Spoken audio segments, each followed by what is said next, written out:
Hello student. Last class में हमने cycloalkane की स्ट्रक्चर को एक्सप्लेन करने हेतु बेयर के सिद्धांत का अध्ययन किया था। इस क्लास में हम एल्केनों के स्ट्रक्चर से संबंधित सॉसे व मोर के तनाव विहीन वलयों का सिद्धांत के बारे में अध्ययन करेंगे। सासे और मोर ने तनाव विहीन वलयों का सिद्धांत थ्योरी ऑफ स्टेनलेस स्टील का प्रतिपादन किया। सभी वलयों को समतलीय मानते हुए बेयर ने विकृतिवाद का सिद्धांत प्रतिपादित किया। यह सिद्धांत छोटे वलयों की स्थायित्व को तो समझाने में सफल रहा है, किंतु साइक्लोहेक्सेन और उसके दीर्घ वलयों के स्थायित्व को समझाने में यह असफल रहा है। अतः साइक्लोहेक्सेन और दीर्घ वलयों के स्थायित्व को समझाने के लिए सासे और मोर ने तनाव विहीन वलयों का सिद्धांत प्रतिपादित किया। बेयर के समतलीय वलयों पर आधारित सिद्धांत के विपरीत सासे ने 1890 में ये कहा कि जिन वलयों में 6 या इससे अधिक कार्बन होते हैं वह समतलीय नहीं होती, वह टिप होती है अर्थात धुरीनुमा होती है, जिससे प्रत्येक कार्बन अपने 109 डिग्री 28 मिनट वाले बंद कोण बनाने में सफल होता है, अर्थात सामान्य बंद कोण बना रहता है तथा बंद कोण में कोई विकृति नहीं आ पाती, अतः कोई तनाव उत्पन्न नहीं होता है। इस कारण ये वलय स्थायी होती हैं। अतः इन वलयों को तनाव विहीन स्टेनलेस वलय भी कहते हैं। इस प्रकार वलय के सभी कार्बन एक ही तल में नहीं होते, जिसके फलस्वरूप बंद कोण में विकृति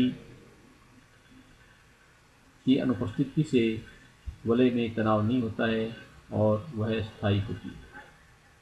इस आधार पर सासे ने साइक्लोहेक्सेन के दो प्रतिरूप बनाए, जिन्हें उसे कुर्सी रूप चेयर फॉर्म एवं नौका रूप बोट फॉर्म कहते हैं।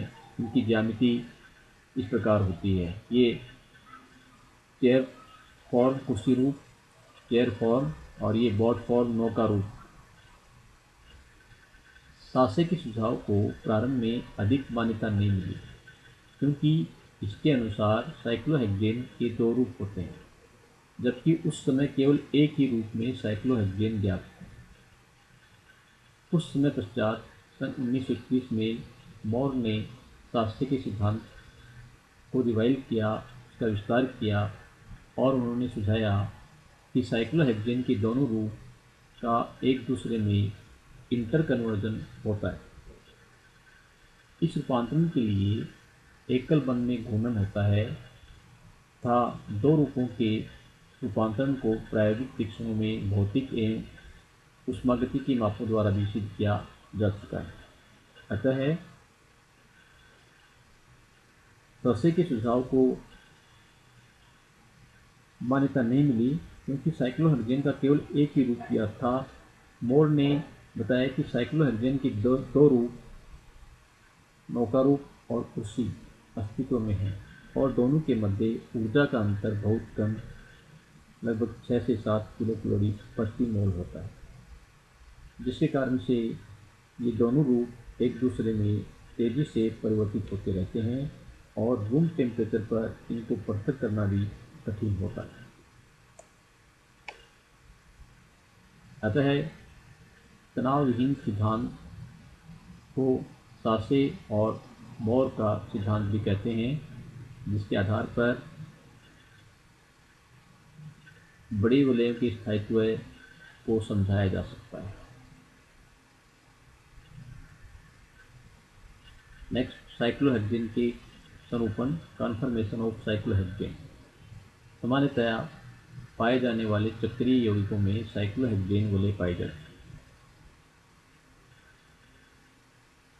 इसका कारण यह है कि वलय तनाव रहित अवस्था में होती है। इस अवस्था को कुर्सी संरूपण कहते हैं। इस कार्बन कार्बन घूर्णन के कारण साइक्लोहेक्सेन के कई स्वरूपण बनते हैं, किंतु उसी स्वरूपण की स्थितिज ऊर्जा सबसे कम होने के कारण ये सबसे अधिक स्थायी होता है। अतः साइक्लोहेक्सेन का नौका रूप की तुलना में कुर्सी रूप अधिक स्थायी होता है और साइक्लोहेक्सेन मुख्यतया कुर्सी रूप में ही रहता है। साइक्लोहेक्सेन का कुर्सी स्वरूपण सबसे अधिक स्थायी रूप होता है, जबकि नौका स्वरूपण उच्च ऊर्जा वाला अस्थायी रूप है। इसके कारण की व्याख्या एथेन के स्वरूपण के साथ उनकी तुलना द्वारा कर सकते हैं। साइक्लोहेक्सेन का एथेन मॉडल बनाकर देखें तो हम पाते हैं कि साइक्लोहेक्सेन का कुर्सी गैर फॉर्म एथेन के स्टेगर्ड रूप के समान है। इसमें दोनों हाइड्रोजन परमाणु के मध्य अधिकतम दूरी होती है, अतः तनाव न्यूनतम होता है। इस कारण इसका स्थायित्व अधिकतम है। एवं साइक्लोहेक्सेन के कुर्सी स्वरूपण में मरोड़ी विकृति नहीं होती है तथा C1 व C4 हाइड्रोजन के मध्य दूरी अधिकतम होती है, जिससे प्रतिकर्षण भी न्यूनतम होता है। इसके विपरीत साइक्लोहेक्सेन के बोट फॉर्म नौका स्वरूपण की तुलना एथेन के दर्शित इक्लिप्स रूप से कर सकते हैं। इसमें हाइड्रोजन परमाणु के मध्य न्यूनतम दूरी रहती है, जिससे उनमें तनाव अधिक उत्पन्न होता है और इस तनाव के कारण ही इसका स्थायित्व कम हो जाता है। नौका स्वरूपण कुर्सी स्वरूपण के समान कोणीय विकृति से तो मुक्त होता है, परंतु इसमें मरोड़ी विकृति होती है। इसमें C1 व C4 के हाइड्रोजन परमाणु के मध्य अपेक्षाकृत कम दूरी होती है, जैसा कि यहाँ प्रदर्शित किया गया है,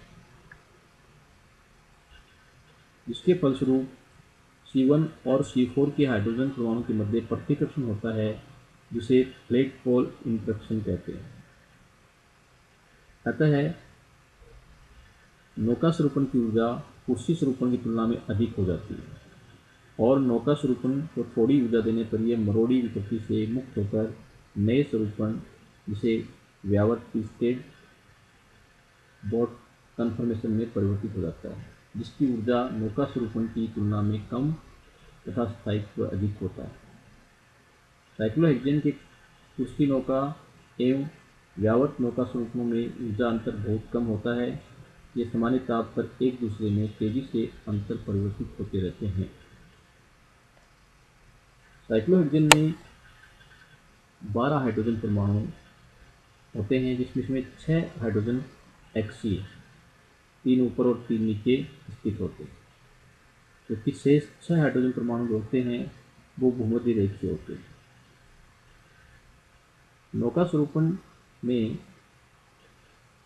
C1 और C4 के हाइड्रोजन परमाणु एक दूसरे के बहुत निकट होते हैं, जिससे प्लेट पोल इंटरेक्शन होता है और बोट फॉर्म नौका स्वरूपण का स्थायित्व है वो कम हो जाता है।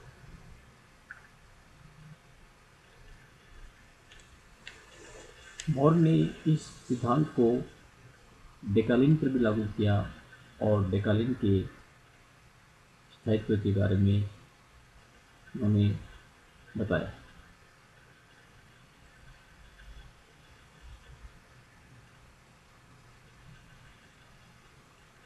उन्होंने बताया कि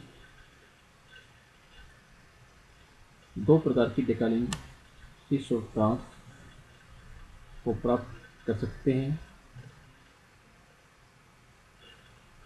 डेकालिन जिन्हें सिस और ट्रांस रूप में नामकरण करते हैं, सिस डेकालिन में दोनों वलयों के संयोजन बिंदुओं पर जुड़े हुए दोनों हाइड्रोजन परमाणु वलय के तल के ऊपर होते हैं, जबकि ट्रांस डेकालिन में एक हाइड्रोजन परमाणु वलय के तल के ऊपर होता है और दूसरा वलय के तल के नीचे होता है।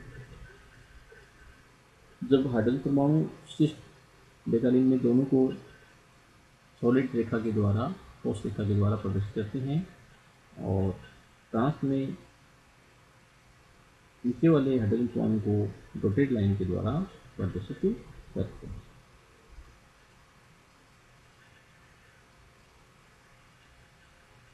Thank you.